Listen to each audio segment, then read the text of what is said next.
my name is Gabrielle Arkin. I'd like to introduce you to my grandparents. They're both Korean War veterans, and they're here to share their experiences and their legacy about the Korean War.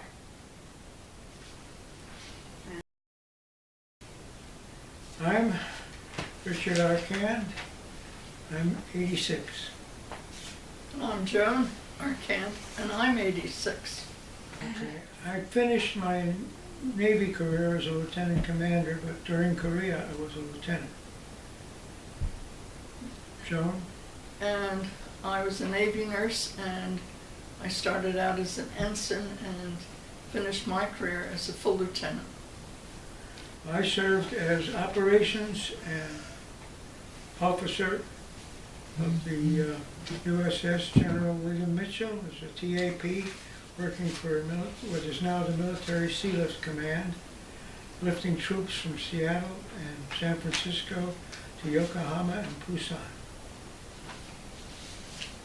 And I served in the Nurse Corps from 1950 to 1957, and I served throughout the United States, on Guam, and in Japan at Yokosuka, the largest hospital in the Far East Command, 1953 to 54. In my case, I was still going to college when I decided to go into the Navy on a commission that was issued me as when I graduated from Kings Point Merchant Marine Academy. And I was accepted and sent out to San Francisco in CSO work until I was cobbled out from the local office to serve as the officer under General Mitchell. We were doing all kinds of work in San Francisco to support the Korean War at that time. And I always wanted to be a nurse, and in my junior and senior year in high school, I researched the various services and decided I was going to go into the Navy because it had a lot to offer me in terms of education, experience, and so forth. My overseas duty, when I spent 7 months on Guam, and I spent 13 months in Yokosuka, Japan, and basically it was nursing care. We took care of the air evacuation patients that were coming in from Japan, going to Hawaii, and then back to San Francisco. If patients went bad on the flights, they stopped in Guam and left them with us, and we took care of them. We also took care of all the natives on Guam, the Air Force, Coast Guard, Civil Defense, whatever. When I went to Japan, we had a large dependents unit because Japan was still under the occupation from World War II. So we had a lot of wives and children. So we had a large dependents unit, but we also had a very large military unit in which we took care of the Marines and the sailors, Merchant Marines, Coast Guard. And we took care of all the battle injuries. Well, when I first went on board the troop ship, I was sent on board strictly to act as the ship's navigator, and gradually I became the operations officer because the regular operations officer who I replaced did not come back from humanitarian leave. So I got to stay on the ship for several trips, San Francisco to Yokohama, Seattle to Yokohama, and from Yokohama to Busan, and then back to Seattle. My job was to steer the ship out in the middle of the ocean where there was no LORAN, no GPS. I had to use a hand or sextant. My favorite time was when we were going around to Busan. We left Yokohama, went south and west around the bottom of the Japanese islands and turned up into the Sea of Korea. And as we turned the corner and steamed north in the middle of the night, the whole ocean lit up with little tiny lights. Come to find out, they were all fishing boats. And we were steaming right in the middle of a whole bunch of them. But we slowed down a little, gave the fishing boats time to get out of our way. Because there was nothing much else we could do. We didn't know how they were heading or anything. They just light up one light. And we gradually crawled through, but for my crew, my deck people, it was a new experience, something we'd never seen before. I thought that was interesting. Well, basically, it was tropical hours. We were in tropical uniforms. That meant we didn't wear the white starched uniforms. We worked tropical hours. That was 7 to 12 every other day, 12 to 10 at night, and then night duty went for full month from 10 until 7 in the morning. We took care of all the diseases, all the problems of the military.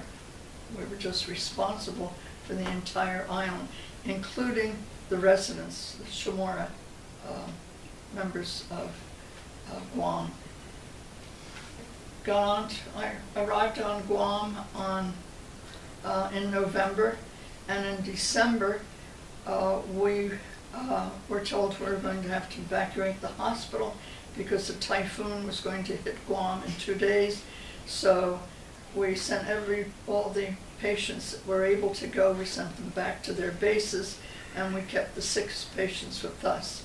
And at 4 o'clock in the morning, the chief nurse knocked on our door and said, "Those on duty, get dressed and report to the hospital," which we did. And in order to get from our quarters, which was a Quonset hut, over to the hospital, which was just one road width away, they had to put corpsmen on the line to take the nurses over, because we had to carry one suitcase with all our uniforms. That's all we could take with us. We cleaned up the ward, we got the patients ready to go, put them on buses, and we evacuated the hospital at 9 in the morning, and we went down to the harbor, which had stone buildings. We set up a hospital there.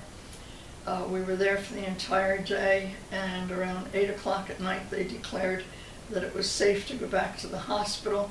But before I went back, I had to make a linen count to make sure that everything was Navy squared away. We got back to the hospital, and all the beds were soaked because the windows that we had blew open, and we had to roll up our slacks and swab out the decks and get patients ready for night. And we finally got to bed around 11 o'clock at night when we all realized it was New Year's Eve, but we survived. Well, one of the things I felt, I was more confident in my nursing skills. I learned leadership skills because our wards were we had so many patients. We had up to 125 patients in a ward, and maybe 4 nurses and 6 or 8 corpsmen, and maybe we had 50 that were bedbound, and that takes a lot of skill taking care of them. Did a lot of problem solving, like calling Korea to get their sea bags for the patients, time management, emergency procedures, and increased skills in nursing, because nursing back in the 50s was not like nursing today. I was very happy with what I was doing. My patients were very eager, they were very good, they didn't complain, they helped each other. They were Marines and Navy. So yay for the Marines. The biggest lesson I learned was the pattern of the Pacific Ocean. You had Loran offshore at the U.S. You went on to a blank section through the middle of the Pacific Ocean where there was no electronic surveillance until you got to Japan, and the radar started picking up Mount Fuji, and you could pick up the Coast Guard man Loran close in. You were on your own, and I got a lot of practice that I'd forgotten about from school with the sextant. I got quite good at it. And aside from that, anchoring in a narrow bay up in Busan Harbor, those are the only items that were different for me. Stories? Well, one of them, when I was in Japan, I was stationed in the labor and delivery rooms because we had this large dependent population. And one day, the Marines on the front gate of the hospital called to tell us that they had just allowed Japanese taxi onto the base with a woman in labor, and they were all excited. So the chief nurse told me to go down and see what was going on, go to the emergency room. So she gave me a Corman, and we picked up an emergency delivery room kit. I figured better be prepared. We got down to the emergency room and out into the parking lot, and the parking lot was filled with patients coming in. The hospital ship had come into port the day before, and we took off about 100 seriously ill, and now the walking wounded were coming in, and they were coming in off buses. So they were crowded around the emergency room parking lot waiting to be admitted to the hospital. The little Japanese cab came in, and it was a three-wheeler, two wheels up front, one wheel up front and two in the back. And the little Japanese driver jumped out, and in Japanese he's trying to tell me to get this lady out of his cab because he don't want any baby put on in his taxi cab. And so I was in a scrub dress and my navy cap, white stockings and shoes. So in order to see this woman who was supposedly in hard labor, she was stretched out over the back of the cab. So I poked my head in, and the only thing that you could see was my body from my hips down. And I determined that the lady was in early labor, it was the first baby, and I told the corpsman to get me a wheelchair, and I was able to get her out and put her into the wheelchair. But just before I did that, I noticed that the cab was beginning to shake. And I looked up, and all I could see were eyes, and the cab seemed to be surrounded by men wanting to see what was going on.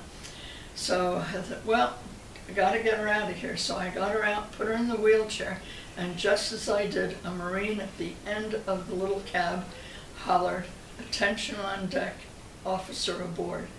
And everything went silent, and I thought, what do I do now?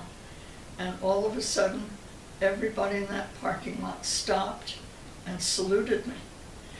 So I, with all the dignity of a Navy nurse, I pulled my skirts down, I straightened my cap, and I returned the salute, and the whole place went wild. Hoots and howls, and I pushed the lady up the ramp into the emergency room, and as I did, I waved goodbye to them.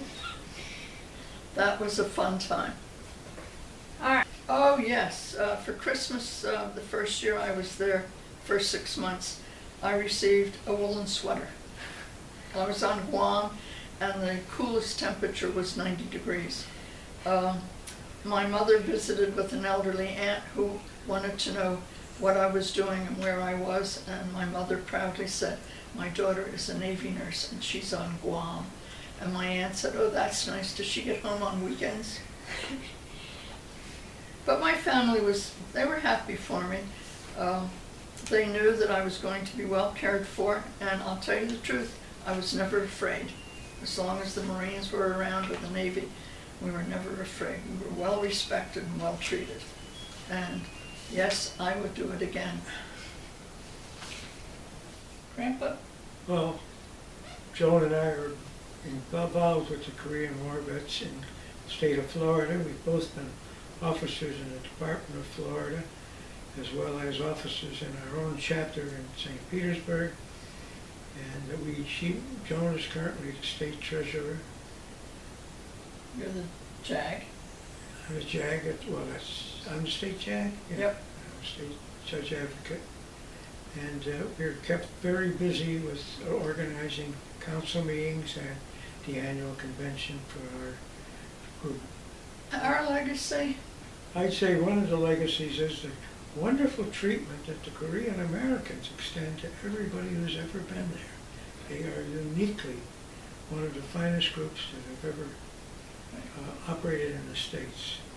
This is not the kind of treatment we got from half of Europe after we rescued them. Yeah, our legacy is we went to war 5 years after World War II.